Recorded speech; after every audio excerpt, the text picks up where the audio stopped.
Alkitab tidak masuk akal. Ismaik digendong. Sudah berapa sering kita mendengar klaim dari kaum muslim yang menyatakan kalau Alkitab itu tidak masuk akal. Salah satu bukti dari klaim mereka diambil dari kitab Kejadian 21 ayat 14-17. Keesokan harinya pagi-pagi Abraham mengambil roti serta sekirbat air dan memberikannya kepada Hagar. Ia meletakkan itu beserta anaknya di atas bahu Hagar, kemudian disuruhnya perempuan itu pergi. Maka pergilah Hagar dan mengembara di padang gurun Bersyeba. Ketika air yang dikirbat itu habis, dibuangnyalah anak itu ke bawah semak-semak. Dan ia duduk agak jauh, kira-kira sepemanah jauhnya, sebab katanya, "Tidak tahan aku melihat anak itu mati." Sedang ia duduk di situ, menangislah ia dengan suara nyaring. Allah mendengar suara anak itu, lalu malaikat Allah berseru dari langit kepada Hagar, katanya kepadanya, "Apakah yang engkau susahkan, Hagar? Janganlah takut, sebab Allah telah mendengar suara anak itu dari tempat ia terbaring."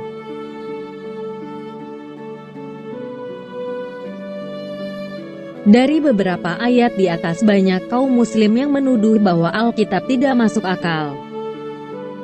Mari kita lihat tuduhan-tuduhan tersebut. 1. Dalam ayat 14 dinyatakan seolah-olah Hagar menggendong Ismaik yang sudah berumur sekitar 15-16 tahun. 2. Dalam ayat 15 dinyatakan seolah-olah Hagar membuang Ismaik.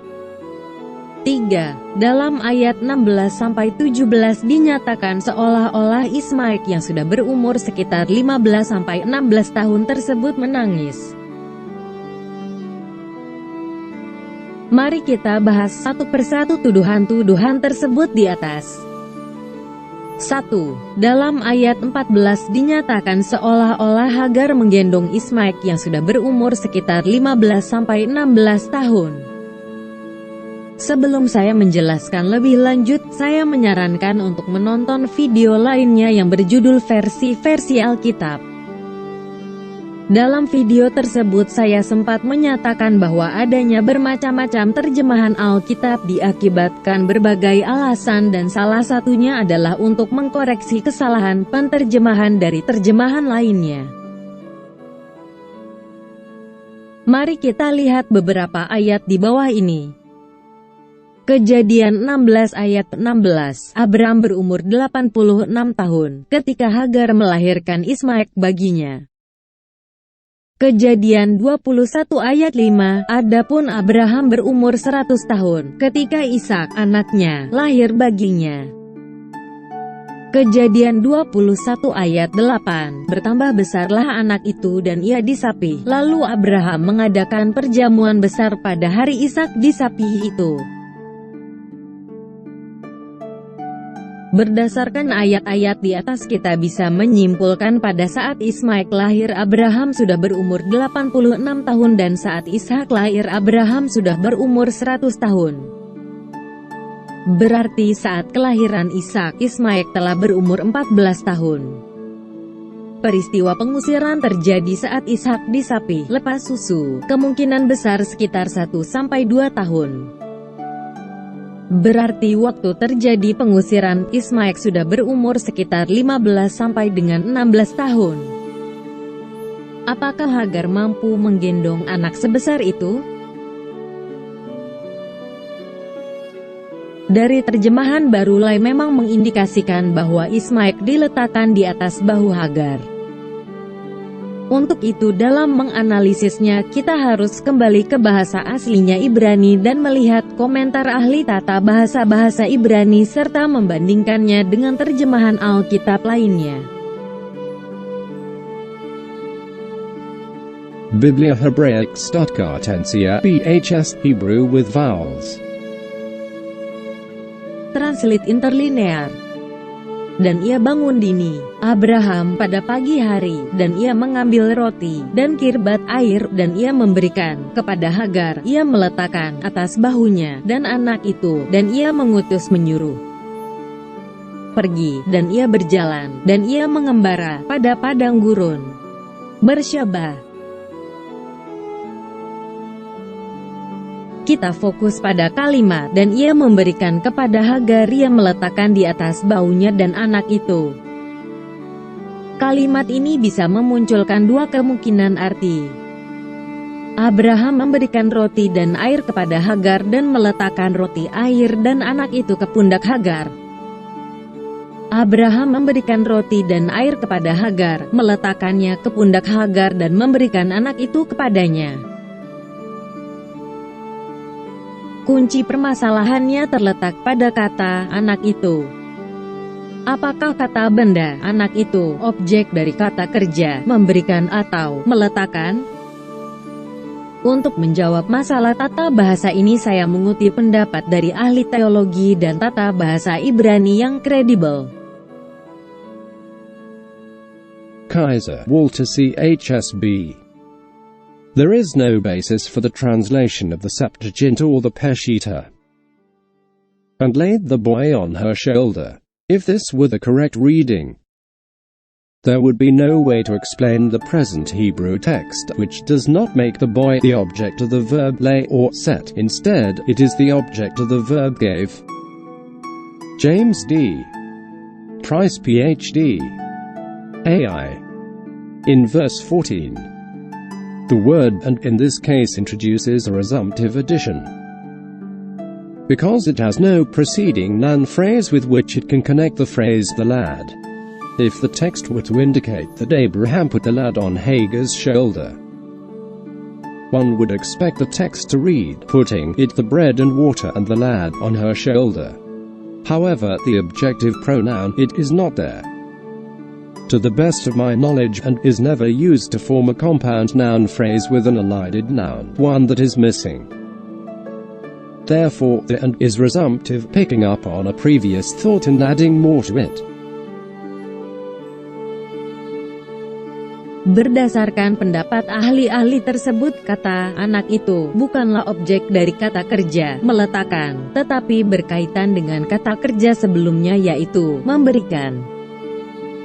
Sehingga berdasarkan kajian tata bahasa Ibrani yang teliti, kalimat kedualah yang lebih tepat. Abraham memberikan roti dan air kepada Hagar dan meletakkannya ke pundak Hagar dan memberikan anak itu kepadanya. Sekarang mari kita bandingkan dengan terjemahan lainnya, dan ternyata hampir semua terjemahan juga memiliki pengertian yang sama, yaitu Ismail tidak diletakkan di pundak Hagar. Terjemahan kontekstual NIV memberi pengertian yang paling jelas. Abraham mengambil roti dan air dan memberikannya kepada Hagar. Dia meletakkannya ke pundak Hagar dan menyuruhnya pergi bersama anak itu. Sebagai tambahan, silahkan perhatikan beberapa terjemahan berikut ini. New International Version NIV. Early the next morning Abraham took some food and a skin of water and gave them to Hagar. He set them on her shoulders and then sent her off with the boy. New American Standard Bible NASB. So Abraham rose early in the morning and took bread and a skin of water and gave them to Hagar, putting him on her shoulder, and gave her the boy. King James Version KJV. And Abraham rose up early in the morning, and took bread and a bottle of water, and gave it unto Hagar, putting it on her shoulder and the child, and sent her away. New King James Version NKJV. So Abraham rose early in the morning, and took bread and a skin of water, and putting it on her shoulder, he gave it and the boy to Hagar, and sent her away. American Standard Version ASV. And Abraham rose up early in the morning, and took bread and a bottle of water, and gave it unto Hagar, putting it on her shoulder, and gave her the child, and sent her away. Setelah kita mengetahui dari tata segi tata bahasa dan terjemahan lainnya, kita juga bisa menganalisa bahwa tidak ada bukti adanya praktek menggendong seorang bayi di atas pundak. baik pada masa dulu maupun sekarang, kecuali diletakkan pada punggung, pinggul, sambil dirangkul dengan satu tangan atau dilekatkan di depan, memakai kain gendong. Seorang ayah atau ibu yang memiliki seorang bayi, tidak masuk akal baginya untuk meletakkan bayi itu di atas pundak sambil melakukan perjalanan jauh.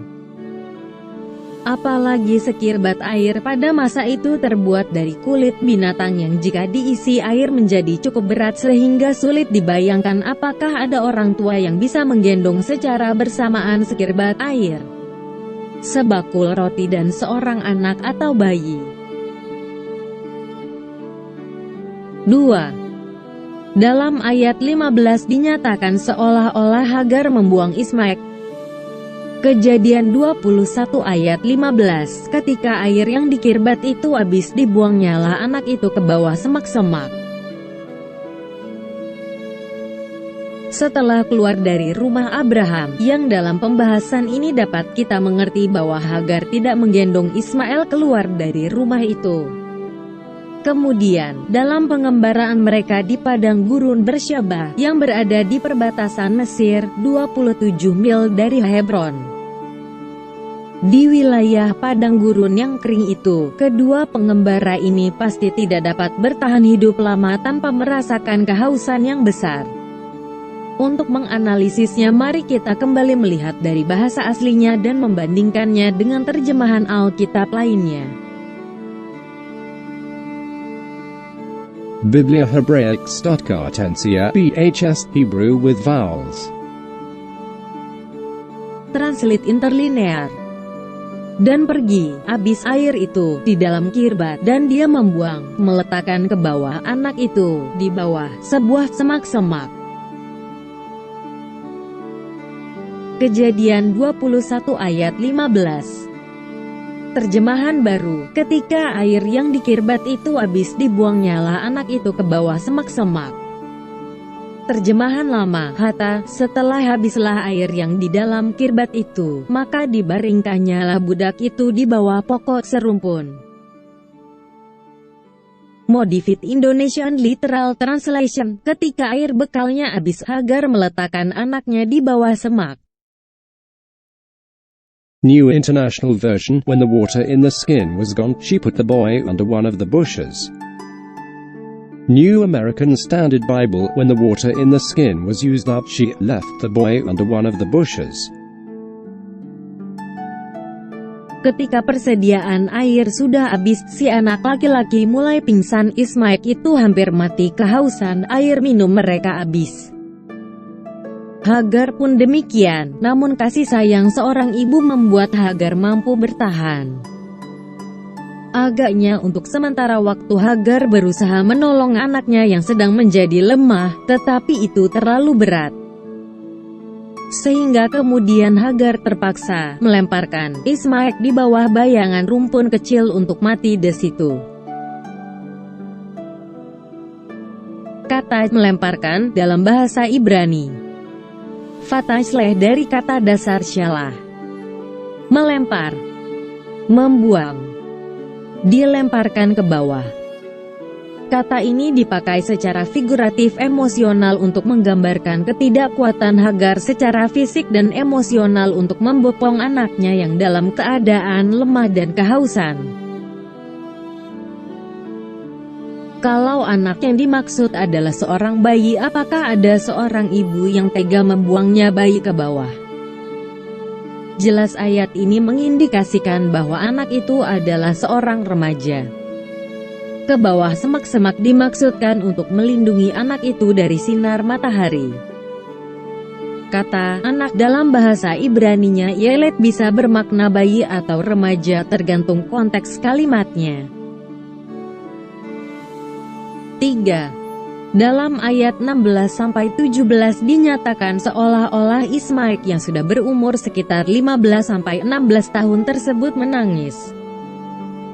Kejadian 21 ayat 16-17. Dan ia duduk agak jauh, kira-kira sepemanah jauhnya, sebab katanya, tidak tahan aku melihat anak itu mati.